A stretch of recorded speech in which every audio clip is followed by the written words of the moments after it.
இருந்து அவர் செயல்பட்டு வருவதாக தான் தமிழ்நாடு அரசாங்கமாக இருக்கட்டும், காவல்துறை சரியாகத்தான் செயல்பட்டு வருவதாகத்தான் நான் நினைக்கிறேன்.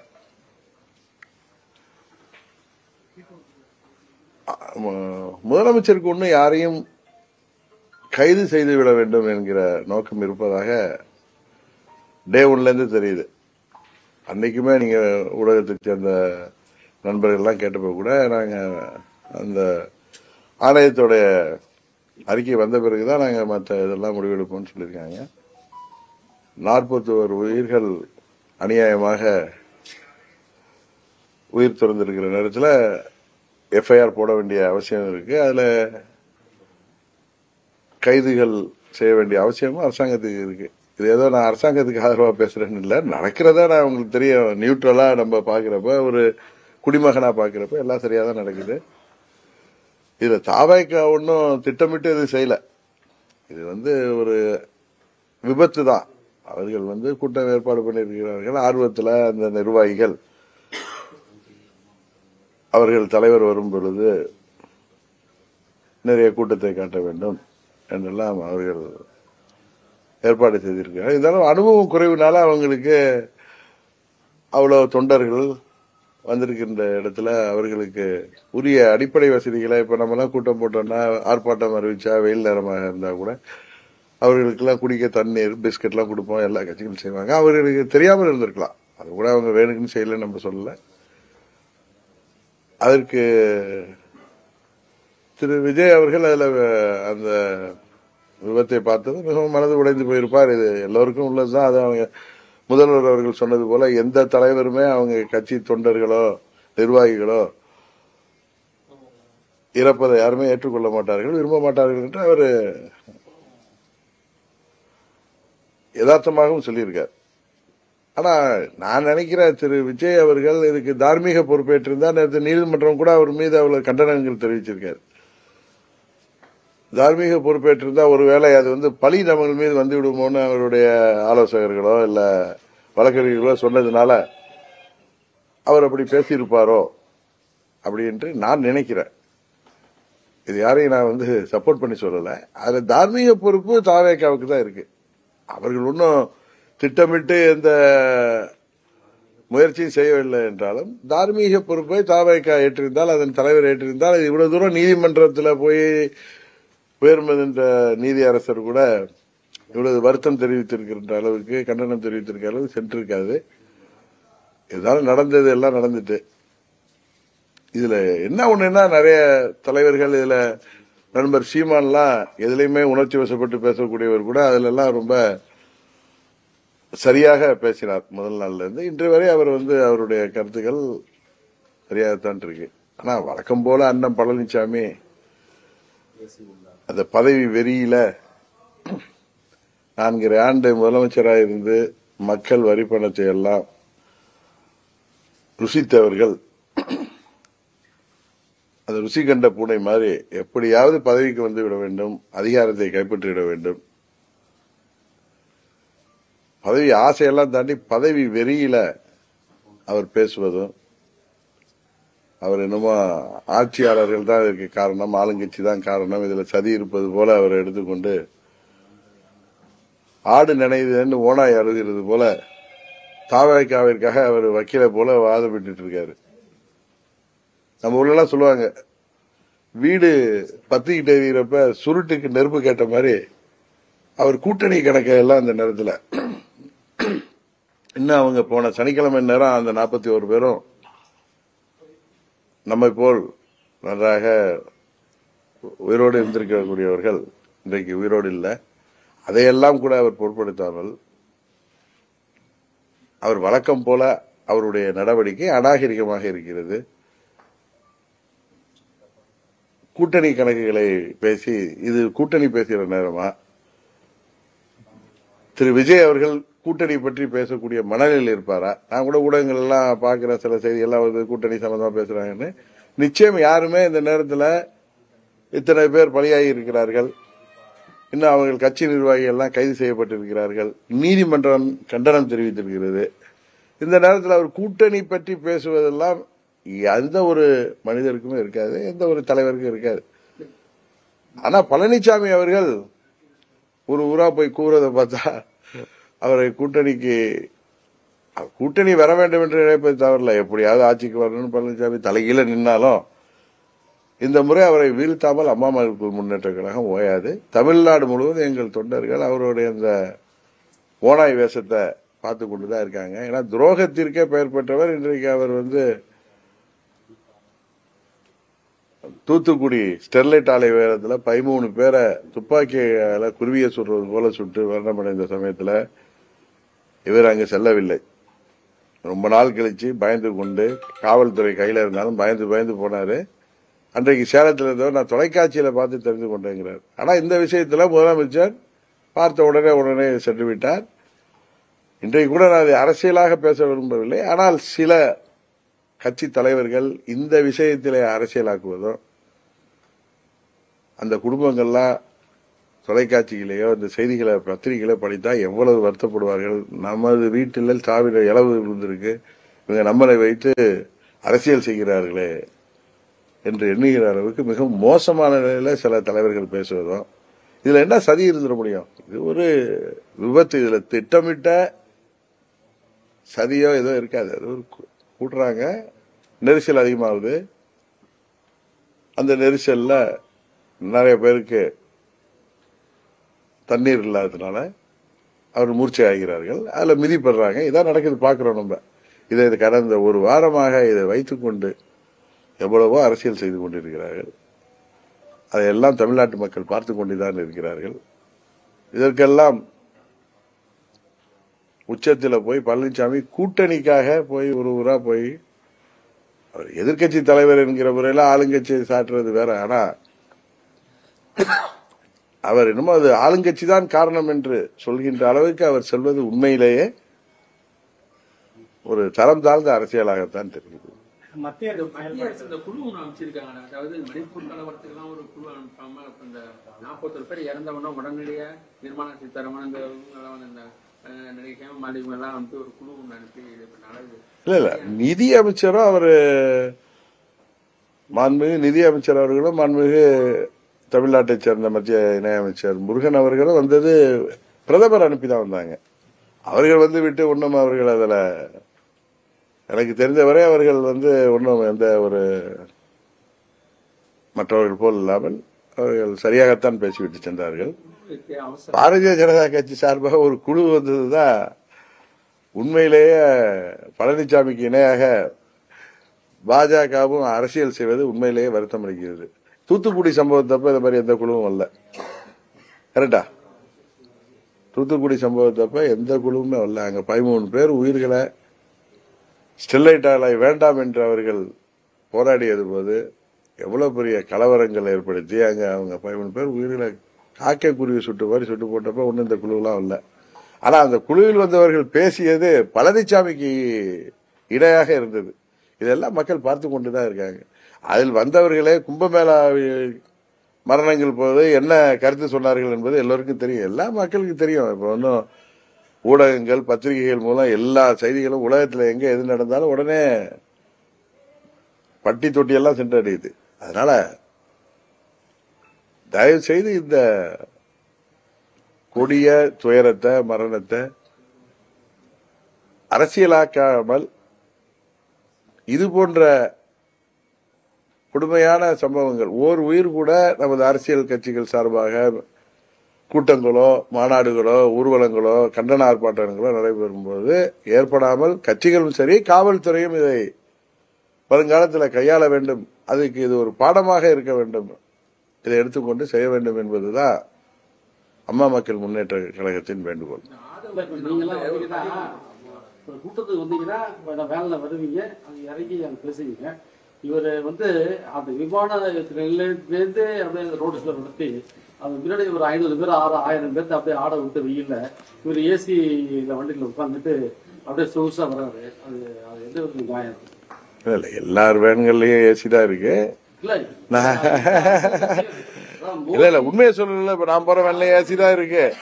நாங்கள் மக்களை சேர்ந்து கண்ட உடனே அந்த கூட்டத்துக்கு தகுந்த மாதிரி வேன்ல வெளில வர்றதோ இல்ல இறங்கி அவர்களை பார்ப்பதோ நடக்கும். பட் அவர் புதிது தானே, அவர் திரை உலகத்துல நல்லா அனுபவம் பெற்றிருந்தாலும் அரசியலுக்கு அவர் புதியவர். இன்னொன்று அவரை சுத்தி இருப்பவங்களும் ஒன்றும் நான் குறை சொல்லணும்னு சொல்லல, நிறைய பேர் அவர்களுக்கு அது தெரிந்தவர்கள் தான்.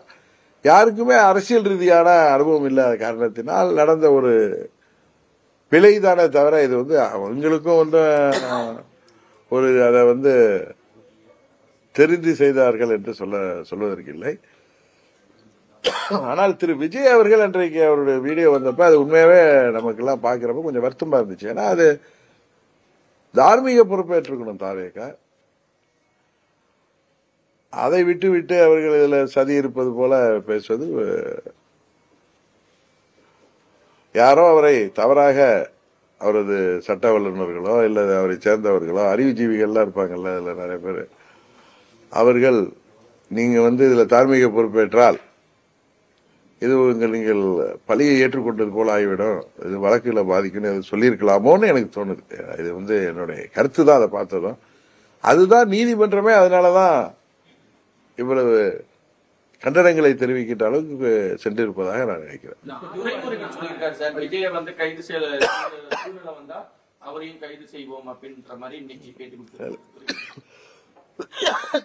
தேவை ஏற்பட்டாலும் தான் சொல்லியிருக்காரு. ஆனா அது கூட ஹைகோர்ட் நிறைய கேள்விகள் கேட்டப்ப சொல்லியிருக்காரு. இன்னும் சொல்ல போனா இந்த கரூர் துயர சம்பவத்தில் முதல்வர் அவர்களின் நடவடிக்கை ரொம்ப நிதானமாக அவரது நீண்ட அரசியல் அனுபவத்தை காமிக்குது. என்னதான் தன் கையில ஆட்சி அதிகாரம் இருந்தாலும் கூட்டணி கட்சிகள் நண்பர் திருமாவளவன் போன்றவர்கள் இன்னும் பத்திரிகை துறையை சேர்ந்தவர்கள் எல்லாம் அவர் திரு விஜய் அவர்களை கைது செய்ய சொல்ல வேண்டும் என்று சொன்னது போது கூட அவர் அதெல்லாம் அவர் எடுத்துக்கொண்டதாக தெரியவில்லை. நிதானமாக தான் அதை கையாளுகிறார்ங்கிறது தான் உண்மை. ஏன்னா இன்றைக்கு கூட அவருடைய அறிக்கையை நானும் பார்த்தேன். அதுலயுமே அவர் யாரையும் குற்றம் சொல்லணுங்கிறது இல்லை, வருங்காலத்தில் இது போன்ற ஒன்று நடக்காமல் பார்த்து கொள்ள வேண்டும் என்கிற ஒரு பொறுப்புணர்வு தான் அதுல தெரியுது. அதனால எனக்கு என்னமோ முதல்வர் அவர்களுக்கு திரு விஜய் அவர்களையோ மற்றவர்களையோ கைது செய்துதான் இதுல பழி தீர்க்கணுங்கிற எண்ணம் இருப்பது தெரியல. இப்படிலாம் திரு ஆனந்த் அவர்கள், அவர் அந்த பையன் பேர் என்ன,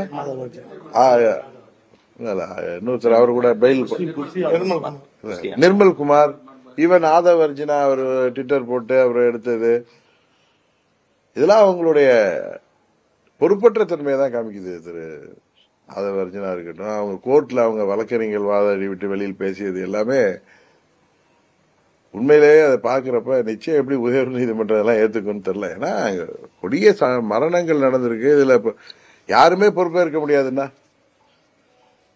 அவர்கள் மேல குற்றச்சாட்டுகளை கொலை செய்தாலும் இல்ல, கவனக்குறைவால நடந்துச்சுன்னா எல்லாருமே சொல்றோம், எல்லாருக்கும் தெரியும்.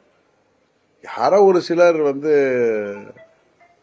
தவறா பேசுறாங்களே தவிர இன்னொன்னு சதி பண்ணிருக்காங்க, அதுல சதிக்கே வேலை இல்லை. இது அப்படி சொன்னா விதியோட சதிதான். அதான் நண்பர், நெருங்கிய நண்பர் அண்ணாமலை இந்த கரூர் துயர சம்பவத்தில் அவர் பேசியது கூட எனக்கு வருத்தம் அளிக்கிறது. உறுதியாக அவரிடம் நான் சொல்லுவேன், நான் பேசல 2 மணி நேரம், எனக்கு கொஞ்சம் உடம்பு சரியில்லை, அதனால நான் கோல்டு சோர் த்ரோட்டு அது காஃப்லாம் இருந்ததுனால நான் அவர்கிட்ட பேச முடியல.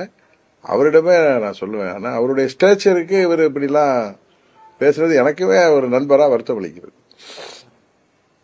லட்சுமணராஜ் அவர்கள் இது வரைக்கும் ஜோசப் விஜய்னு சொல்லி மத அடையாளப்படுத்தி பேசிட்டு வந்தாங்க. விஜயோட நிப்பாட்டிக்கிறாங்க. அதை பத்தி நம்மளுக்கு எல்லாம் தெரிஞ்சது அவர் விஜய் தாங்க. அவர் ஒவ்வொருத்தரும் என்ன சொல்லலாம், ஆனா அவர் தந்தையெல்லாம் எனக்கு நல்ல நண்பர், அவங்க அம்மா எல்லாம் எங்களோட வாக்கிங் மேட்டு. அதெல்லாம் அப்படியெல்லாம் விஜய் அவர்களை யாரும் மத ரீதியாக பார்த்ததாகவோ எனக்கு தெரியவில்லை. நம்மளுக்கெல்லாம் தெரிஞ்சதுதான் விஜய். அவர் ஜோசப் விஜயா தான் இருந்தாதான் என்ன தவறு இருக்கு. அதனால நம்ம தமிழ்நாட்டில் மதம் ஜாதிக்கெல்லாம் அப்பாற்பட்டு தான் எல்லோரையும் பார்ப்பார்கள். புரட்சி தலைவர் எப்படி பார்க்கப்பட்டார் என்று தெரியும், புரட்சி தலைவர் மக்கள் எப்படி ஏற்றுக்கொண்டார்கள் என்று தெரியும், அம்மா அவர்களை எப்படி ஏற்றுக்கொண்டார்கள் என்பது தெரியும். அதுபோல திரைத்துறையில் உள்ள ரஜினிகாந்த் வேற மாநிலத்தை சேர்ந்தவர் தான் உச்சபட்ச நடிகராக இருந்தார். அதனால தமிழ்நாட்டு மக்கள் வந்தாவரை வாழ வைக்கின்ற மாநிலம். இங்கே ஜாதி மதத்தை எல்லாம் யாரும் பார்ப்பதில்லை. அது ஹெச் ராஜா அப்படி பார்த்தாருன்னா அது அவர்கிட்ட தான் ஏதோ கோளாறு இருக்குன்னு பார்க்கணுமே தவிர, அவர் பார்வையில தான் கோளாறு இருக்குமே தவிர தமிழ்நாட்டு மக்கள் பார்வையில அந்த மாதிரி கோளாறு இல்லை. தொண்டர்கள் கை வைக்காதீங்க, என்ன கை வைக்க அப்படின்னு சொல்லி பேசுறது பாக்குறீங்க? அதுதான் சொன்ன அவருடைய அனுபவமின்மையை தான் அது காமிக்கிறது தவிர மற்றபடி அதை முதல்வர் பெருந்தன்மையா எடுத்துட்டு போயிட்டார். அதை பார்த்ததும் நண்பர் திருமாவளவன் எவ்வளவு அப்படியெல்லாம் பேசக்கூடியவர் இல்ல, அவரே வந்து வலியவர்களுக்கு ஒரு நீதி, எளியவர்களுக்கு ஒரு நீதியாங்கிற அளவுக்கு பேசியப்ப கூட முதல்வர்கள் அதுல ரொம்ப நிதானமாக இருந்திருக்கிறார். நிறைய பத்திரிகையாளர்கள் அவருக்கு பிரஷர் கொடுத்தப்ப சரி, இன்னும் நீதிமன்றமே என்ன நடவடிக்கை எடுத்திருக்கீங்கன்னு கேட்டப்ப கூட அது இன்னுமே அவரு நேற்று நீதிமன்றம் கொடுத்த தீர்ப்புக்கு பிறகு உடனே போய் கைது செய்திருக்கலாம். அது மாதிரி அவர் புஷி ஆனந்தா இருக்கட்டும், நிர்மல்குமாரா இருக்கட்டும், அவங்க எங்க இருக்காங்கன்னு என்ன காவல்துறைக்கு தெரியாதா என்ன இருந்தாலும் அவங்க சுப்ரீம் கோர்ட்ல கூட போய் பெயில் எடுத்துக்கிட்டுன்னு கூட அவங்க பெருந்தன்மையாக இருப்பதாகத்தான் எனக்கு தெரியுது.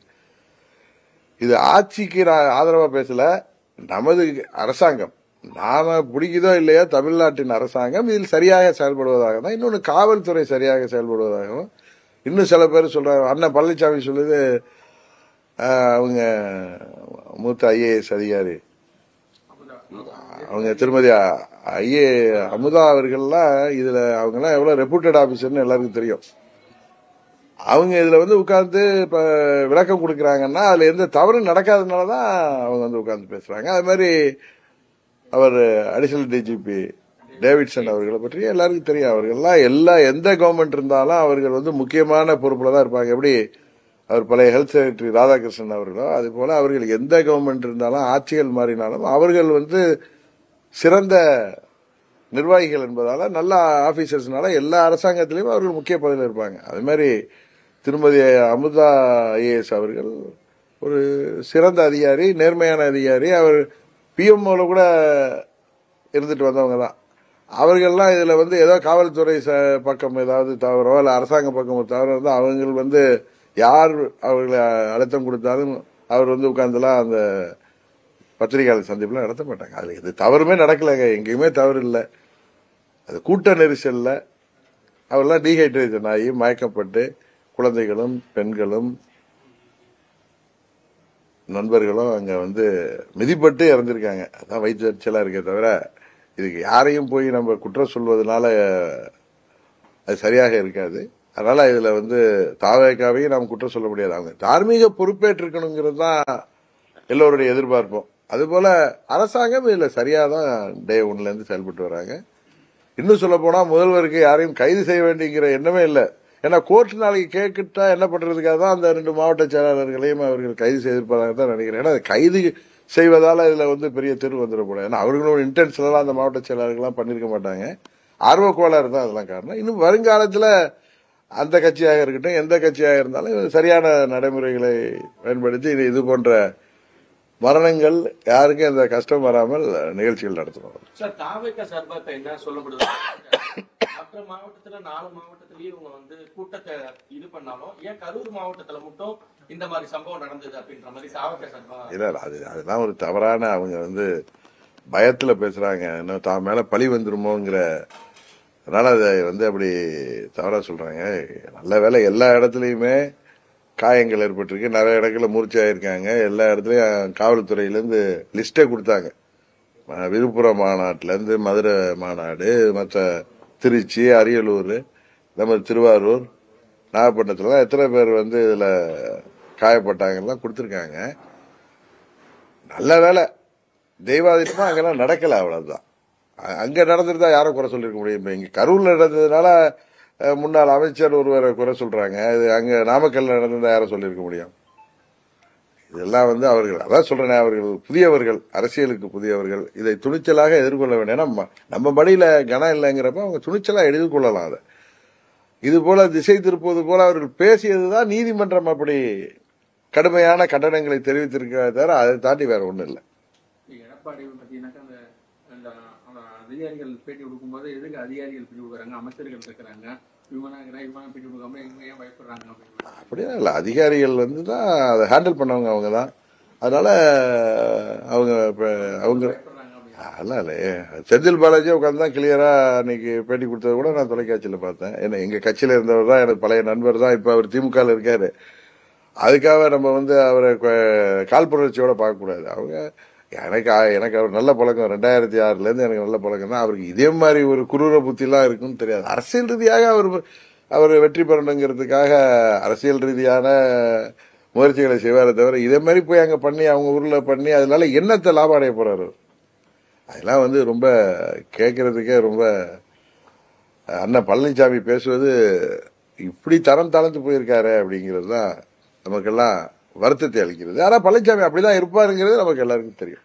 எஸ்பி மேல நடவடிக்கை எடுக்கணும்னு சொல்லி அவங்க இடம் செலக்ட் பண்ணி கொடுத்தது எச்சராஜா எல்லார் மேலும் நிறைவேற்றிருப்போம். முதல்வர் மேல, துணை முதலமைச்சர் மேல, அத்தனை அமைச்சர்கள், அந்த additional DGP, IG law and order, இல்ல அங்க யாராரு சம்பந்தப்படுத்திருக்காங்க கான்ஸ்டபிள் வரைக்குமே அந்த 500 பேர் பாவம் காவலுக்கு இருந்தாங்களா அவங்க வரைக்குமே எடுத்துட்டா கூட ஹெச் ராஜாவுக்கு அதுல திருப்தி இருக்குமே. நல்ல படித்தவர், பெரிய மனிதர், நல்ல நண்பர் எனக்கு. அவர் ஏன் இப்படி பேசுறாரு? இதனால 2026 தேர்தலில் ஒன்னும் மாற்றம் வர போறது இல்லை. இது மக்களுக்கு தெரியும். இதுல என்ன நடந்ததுன்னு தெரியும். இதுல எந்தவித சதியும் கிடையாது. தாவேகாவுக்கு எந்தவித அது போன்ற எண்ணமும் தெரியாது, யாருக்குமே தெரியாது. அதுக்கு அங்கிருந்த காவல்துறை அதிகாரிகளா இருக்கட்டும், யாருக்குமே அந்த மாதிரி ஒரு நிகழ்ச்சி நடக்கும், அப்படி ஒரு துர்சம்பவம் நடக்குன்னு யாருக்குமே இல்லை. இது ஏதோ ஒரு விபத்து தான். அதான் நான் அன்றைக்கு சொல்லதான் விபத்து. இதுல என்னதான் சிபிஐல இன்டர்போல் விசாரணை நடந்தனாலும் அதான் வர முடியுமே தவிர இதுல ஒன்னும் வேற எதுவும் வரப்போறது இல்லை. இதுல சிபிஐ என்ன முதலமைச்சரை சிபிஐக்கு ஆர்டர் போடலாம். இப்ப கோர்ட் எஸ்ஐடி போட்டிருக்கு. அவரு கார்கை பத்தி நல்ல ஒப்பீனியன் நண்பர் அண்ணாமலே இன்னைக்கு சொல்லியிருக்காரு. நான் டெல்லியில ஏதோ அவர் கொடுத்த பேட்டியோ இல்ல ஏதோ ஆங்கில தொலைக்காட்சி கொடுத்த பேட்டியை பார்த்தேன். அதனால இதுல யாருமே தவறு செய்யவில்லை. இது விதி செய்த சதின்னு வேணா எடுத்துக்கிட்டு போலாமே தவிர நம்ம சும்மா பேசுறது அது அரசியலில் உள்ளவர்களுக்கே நமக்கெல்லாம் அசிங்கமா தெரியுது. அவ்வளவுதான். ரோட் ஷோக்கு ஒரு வழி ரோட் ஷோ நடத்தணும்னா 20 கிலோமீட்டர் 23 கிலோமீட்டர் வராங்க.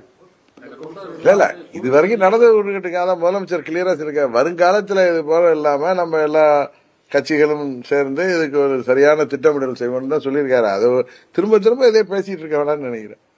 அதிமுக முதல்வர் வேட்பாளர் எடப்பாடிக்கு மேல கூட்டணி சேர மாட்டேன்னு சொல்றீங்க. அந்த இடத்துக்கு வேற யார் வருவீங்க எதிர்பார்க்கறீங்க? நான் தான் அன்னைக்கே சொன்னா ஏற்கனவே சொல்லியிருக்கேன். எடப்பாடியை தவிர யார் ராமசாமியா இருந்தாலும் சரி, குப்புசாமியா இருந்தாலும் சரி, எனக்கு ஒண்ணும் கிடையாது. எனக்கு அதிமுக மேல எந்த விரோதமும் கிடையாது. எனக்கு என்டிஏ கூட்டணியில நாங்கள் ரொம்ப கம்ஃபர்டபுளா தான் இருந்தோம். அங்க எந்த ராமசாமியோ குப்புசாமி இவர் சொல்றாருல கிளை செயலாளர் கூட வரலான்னு, அங்க பொதுச் செயலாளர் பதவிக்கு புரட்சி தலைவர் காலத்திலேயும் அம்மா அவர்கள் காலத்திலேயும் யார் வேண்டுமானாலும் பொதுச் செயலாளர் பதவிக்கு போட்டியில இருந்தது. அந்த அடிப்படை சட்டத்தை மாத்தி 10 மாவட்ட செயலாளர்கள் ஆதரவு அளிக்கணும், 10 மாவட்ட செயலாளர்கள் வழிமொழியணும். இதற்கு முன்பு 5 ஆண்டுகள் ஏதோ அவர்கள் தலைமை கழக நிர்வாகம் இருந்துட்டு யாருமே நிக்க முடியாத மாதிரி இவர் தான் பொதுச்செயலாளர் இருக்கிற மாதிரி அவரு ஹைவேஸ் மினிஸ்டர் இருந்தப்ப டெண்டர்ல எல்லாம் பண்ற மாதிரி இதுலயும் ஒரு டெண்டர் ஸ்டைல்ல இதுல பைலாவே மாத்திருக்காரு. அதனால இப்ப அதிமுகங்கிற கட்சி இல்ல, இது இடிஎம்கே தான் இருக்கு. அதனால இந்த இடிஎம்கேல இருக்கிறவங்கள இவரை தவிர வேற யாரோ குப்புசாமி ராமசாமியா இருந்தாலும் சரி, எங்களுக்கு அதை பத்தி ஒண்ணும் இல்லை. எங்களுக்கு அம்மாவுடைய கட்சி இன்றைக்கு மீண்டும் அம்மாவுடைய ஆட்சி வரணுங்கிறதுல இல்லை. ஆனா எடப்பாடி பழனிசாமி திராவிட முன்னேற்ற கழகம் ஆட்சிக்கு வருவதற்கு நிச்சயம் வாய்ப்பே இல்லை. அது இப்ப நான் இந்த நாள அவர் அடிக்கிற கூத்தெல்லாம் எல்லாரும் தமிழ்நாட்டு மக்கள் எல்லாம் பார்த்துட்டு இருக்காங்க.